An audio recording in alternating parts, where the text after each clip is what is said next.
Our motoring tip of the week concerns checking many of the underhood fluid levels of your vehicle. Now, engine oil and transmission are typically checked with a dipstick, and it's pretty straightforward.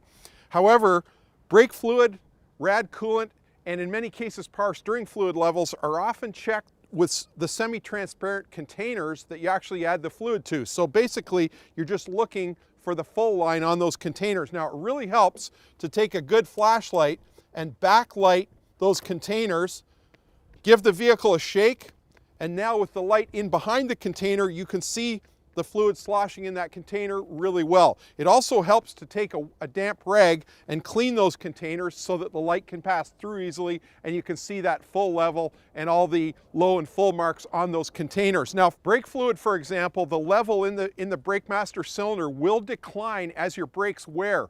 Now, you haven't lost any fluid, but that's how the brakes self-adjust. They take more fluid into the system, down into the brake calipers as the brake pads wear, and eventually when you do a brake job, you bleed the fluid, replace the fluid, and readjust the fluid level after you've done your brake job. But it's normal for that fluid level to decline over the life of the brake pads. It may need topping up because just about every vehicle has a low level indicator that'll bring a light on in the dash if the brake fluid is low.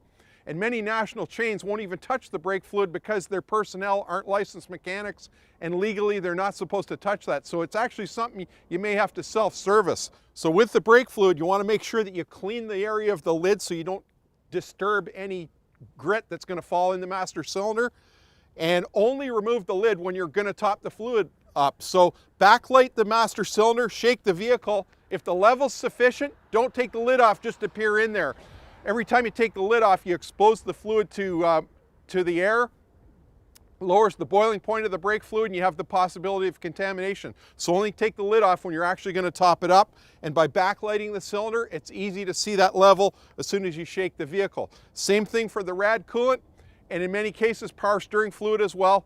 Backlight the container, give it a shake, you're going to see the fluid level. Top it up with the approved correct fluid. Be very careful that you don't cross-contaminate or mix fluids because you can really do some damage. A lot of people mistakenly put power steering fluid in with the brake fluid and do huge damage to their brake system.